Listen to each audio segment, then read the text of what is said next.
Welcome to Entrepreneurs, Executives, and Eccentrics, a podcast dedicated to the stories, strategies, and secrets of remarkable individuals. Join us as we engage in enlightening conversations with intriguing entrepreneurs, accomplished executives, and fascinating eccentrics, exploring their journeys, triumphs, and unconventional wisdom that has shaped their success. You put me in front of a group of employees, I'm not only going to tell you what they say, I'm going to tell you how they feel.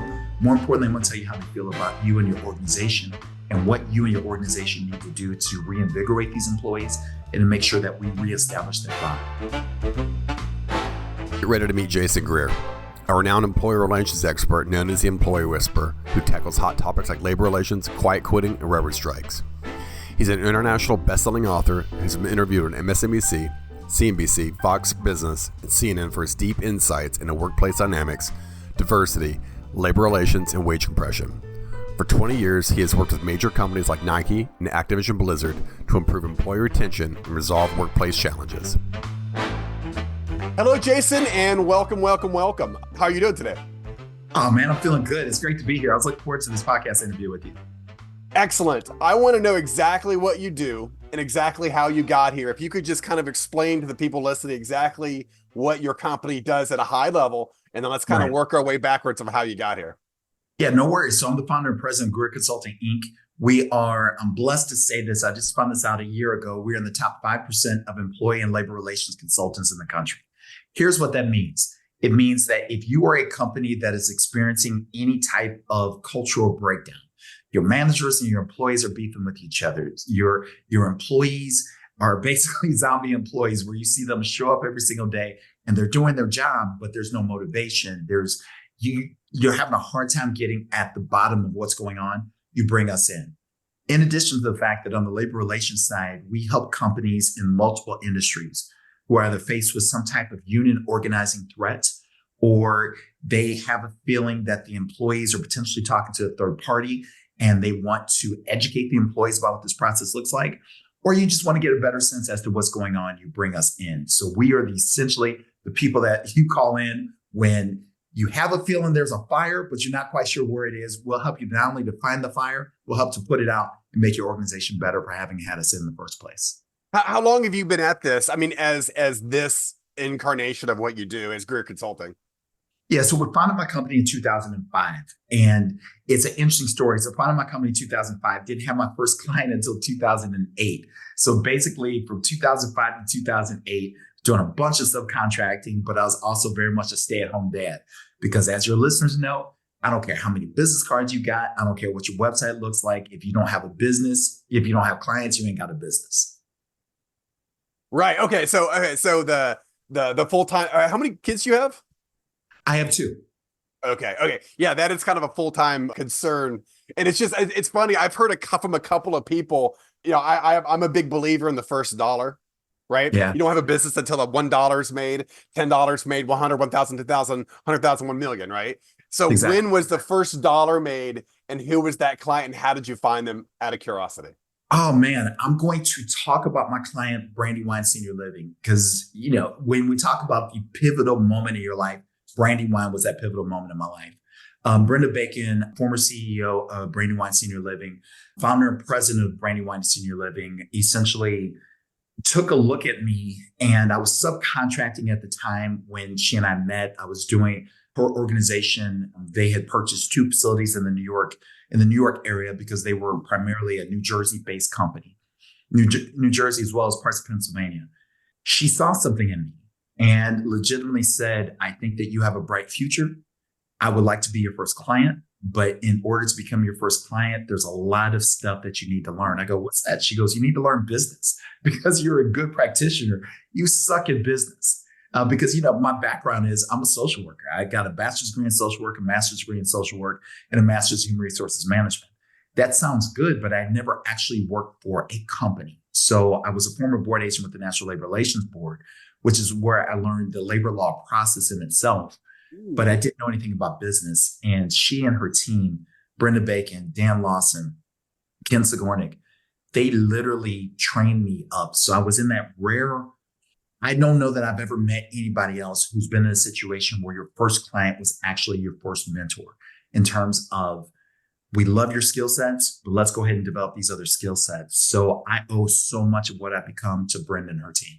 Yeah, so it's funny on that kind of the hero's journey. There's always the master, right? Always Yes. the person who comes to you and says, "Look, let Yeah. me show you the light. Let me show you the way. We can, we have the kung fu. You need the kung fu. Let's bring it together." And it sounds like they were the awesome humans that kind of made that happen. Okay, so now you're starting to realize there's something here. Right? You're starting to realize that people do need your skills. Because think about it, all businesses are thesis.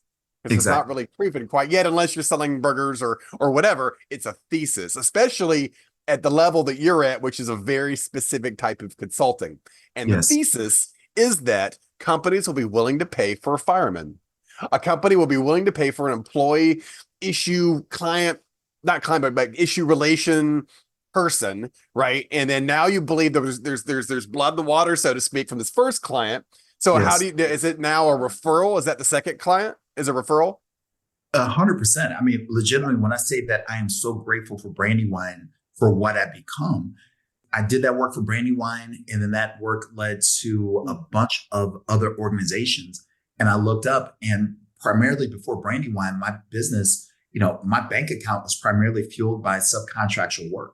After Brandywine, my business was fueled by those being my primary clients. So Brandywine, and that's why I call Brenda Bacon. So, I call her my matriarch because she essentially put me on the map through her contacts, she's done great work for us, allow him to do great work for you. And man, I can't speak enough about Brenda in terms of what she's done for me. That's glorious. So what's interesting is that I have a theory that your ability to almost read minds is the empathy that you maybe already had, but you maybe gained in social work, or at least your experience in social work. Is that sound about right? 100%. I often tell people that my first language, if you ask me what my first language is nonverbal, because I have this uncanny ability I can read your body language, and your body language will tell me 101 things about you before you ever open your mouth. And I have this thing. So I'm called the employee whisperer, and I did not give myself that nickname, which I've since trademarked. But it was actually, I found out that's what my clients were calling me behind my back when they would do referrals to other organizations in terms of organizations needing my services. And they call me the employee whisperer because I have this ability. You put me in front of a room full of employees and managers, and I will hear what they're saying, but I'll also go behind the scenes of what they're saying. Because 101 people can tell me, I feel great. But if I'm noticing your body language, that you're slumped over, that you seem lethargic, that your energy is gone, that's what I want to find out more about. So what I've been blessed to be able to do is, you put me in front of a group of employees, I'm not only going to tell you what they say, I'm going to tell you how they feel. More importantly, I'm going to tell you how they feel about you and your organization, and what you and your organization need to do to reinvigorate these employees and to make sure that we reestablish that bond. I'm making an assumption, and I know assumptions are awful, but I'm making the assumption that typically your diagnosis has a lot to do with the C-suite breakdown with their ability to speak to the employees. 100%. And look, 10,000 foot view. Right. No, and I'm going to tell you this, C-suite catches a lot of flack, and I'm not going to fall on the grenade for them, but I'm going to tell you that it's been my experience that a lot of the flack that they catch is not always deserved. And I'll tell you why. Part of the challenge is that I don't care if you started as a line level employee. That's why I'm impressed when people say they started as a line level employee, but I'm more impressed when you say that you've been able to keep your connection as you've grown within the organization, when you've grown within your executive titles to the line level employee. Oftentimes they don't keep that connection. So it's not because they're malicious. It's not because they're evil people. It's, man, when my budget consisted of what I could buy on $15 an hour, I understood the struggle. But now when my budget is what I can afford on $5 million, $10 million before my bonus kicks in, your perspective changes because your zip code changed, right? And so what we often find is that with the folks in the C-suite, they want to do good. They want to do good by the employees, but oftentimes they rely more on the metrics as opposed to relying on the sniff test. And the sniff test is, have I experienced you? Have I spent time with you? Do I understand you? Do I know how many kids you have? And I get that for a lot of executives, it's not always possible when you have an organization of 5,000 people. But at the same time, your people should know you beyond just videos. That zip code, I'm writing that down. I'm going to use that, but I will give you credit for it. Okay. So employee whisper. I love Yes. that. So, okay. But with that said, can you just off the top of your head, can you rattle off the top mistakes? Because I have a feeling this diagnosis, you go in and go, you've done this, you've done that, you've alienated this people. Do you have kind of your sniff test of what went sideways typically when you do these engagements? 100%. The first thing I ask is, what are your employees being paid? Right. And when I ask what are employees being paid, I'm not looking in terms of, are you leading the market? What I'm really asking for, what I'm really looking for is, do you have wage compression issues? Because when we talk about wage compression issues, let's say, Scott, that I've been working for your company for 10 years. You just are a brand new employee. I've been working for your company for 10 years, blood, sweat, tears. I spend more time with you than I spend with my family. But then you tell me I've capped out. And let's say I've capped out at $23 an hour, right? Then Scott comes in, and not only does Scott come in making $22 an hour, who's brand new, I understand the next time that cost of living adjustment hits, Scott's going to be making what I'm going to be making, what I'm currently making. And I've been there for 10 years. And to add insult to injury, you're going to say to me, Jason, you are awesome. You've been here for 10 years. You know this place backward and forward. I need you to train Scott. So not only am I feeling a certain kind of way that I'm training you, I'm also feeling a certain kind of way that I'm training you, and you make just as much, if not more, than I make. That's not fair. So that's one of the issues that I'm typically seeing across the board. Another issue that I'm seeing is employees will say this over and over again. Why should we talk to you? Because we talked to human resources and nothing got done. We talked to our managers, nothing got done. The CEO even came down from, her perch and talked to us, and still nothing was done. Why should we talk to you? And oftentimes when people wonder, why do employees consider unionizing? Employees don't consider unionizing because they just want to make more money. Employees consider unionizing because they've followed the chain of command and nothing's been done. So they just go to a union in order to advocate for them. But oftentimes they're using that as a bluff because they just want to get your attention. I understand. I definitely, I've been in corporate America. Realize I've been a consultant for like 20 years. So I'm always in a nice, safe little golden cage, somewhere in the office, and I'm not having to deal typically with the day-to-day type of operations, or I have in the past. So I've actually seen exactly what you're talking about, where a C-suite talks to a director talks to a senior manager. And the problem is that a senior manager talks to a manager. And what happens is there's this loss in translation. The C-suite may have started off with, within the good intentions, but by the time it got down to the manager who's actually talking to the troops, we're all the way down to the sergeant, where the sergeant's actually got to go tell them what hill to go take. It's been lost in translation. And also the empathy and all the things that go along with that, gone. It's you do this right now for this pay and don't ask questions. And that's how you get a union, I think. And let's add insult to injury. Not only do we not empathize with you, not only do we demonstrate that we don't care about you, even though we say we do, we work you to the bone, but let's go ahead and buy you a pizza. Understand this for any manager who's out there, any business owner that's out there, that's looking at, Domino's pizza orders because you want to order for your employees because they've been working hard. They'll eat your pizza, but they still hate you.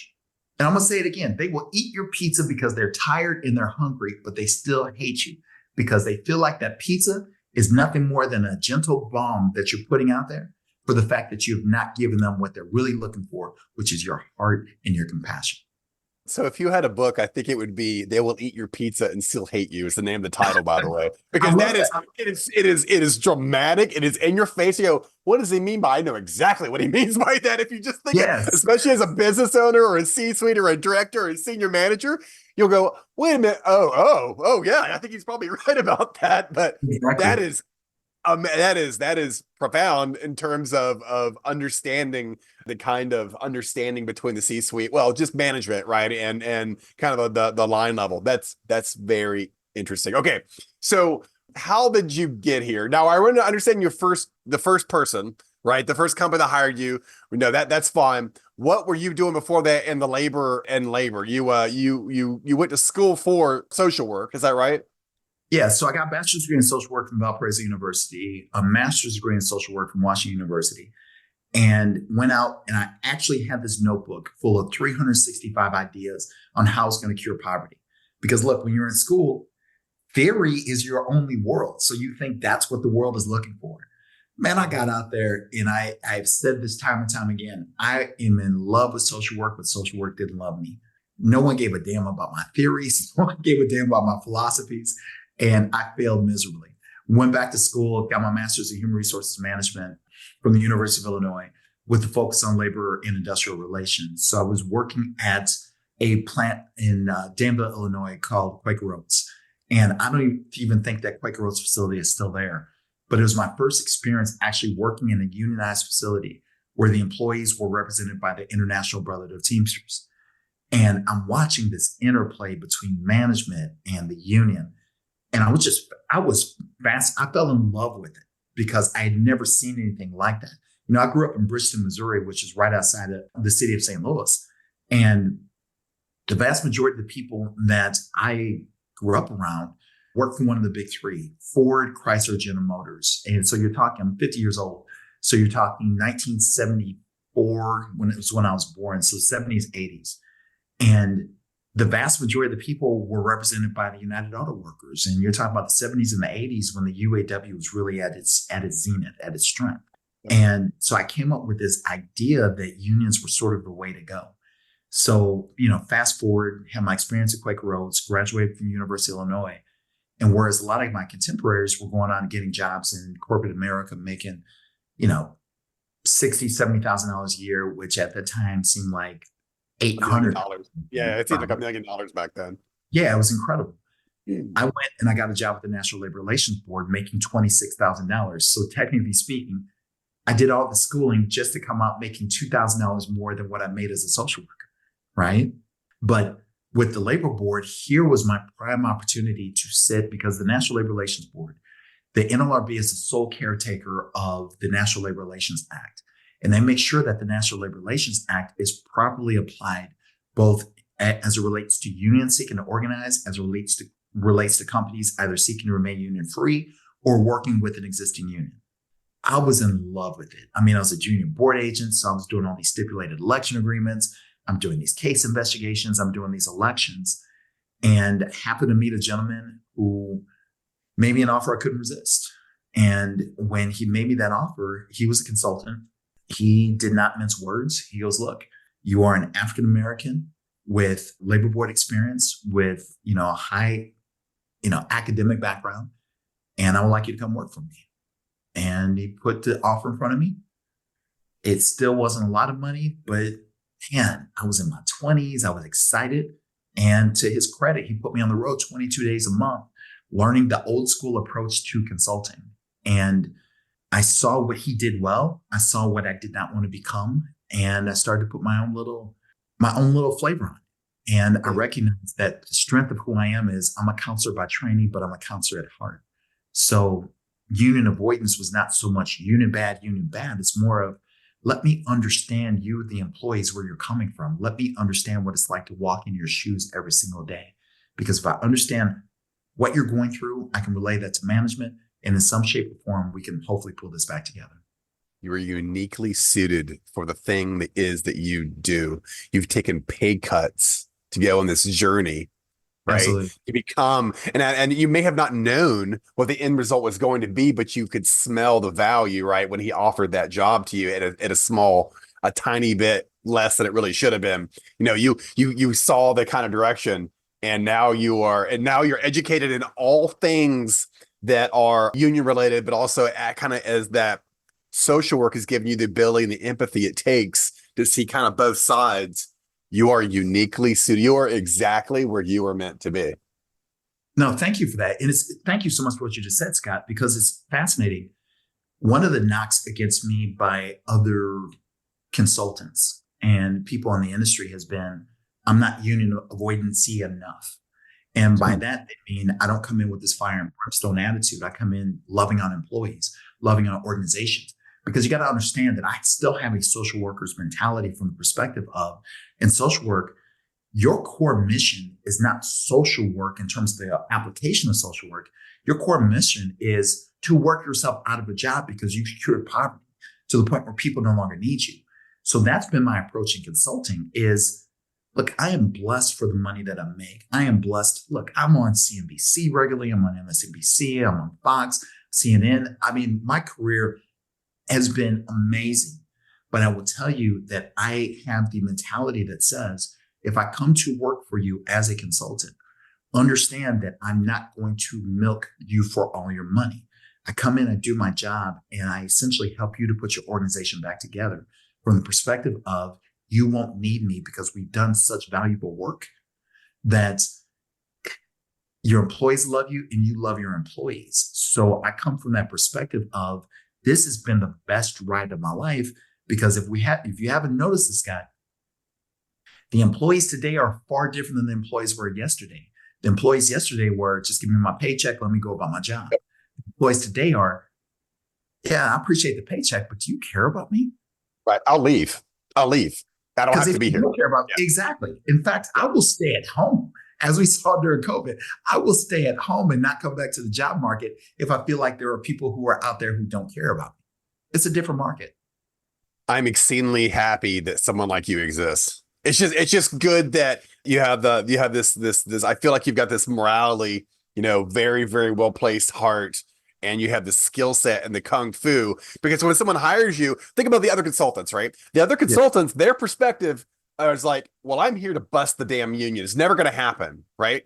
Your perspective is, let's talk about how we got here, and it may go either way, but I think we can find a better way. And you've got, I don't know, it's more of a moral kind of high ground when you go in. I think your trust probably goes through the roof from the employee's perspective, but also management.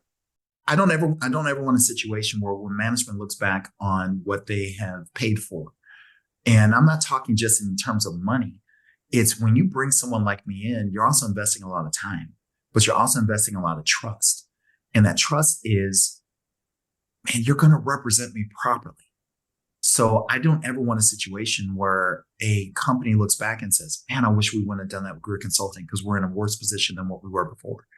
No, I'll give you back your money if that's the situation, because I can't have that on my conscience. I can't.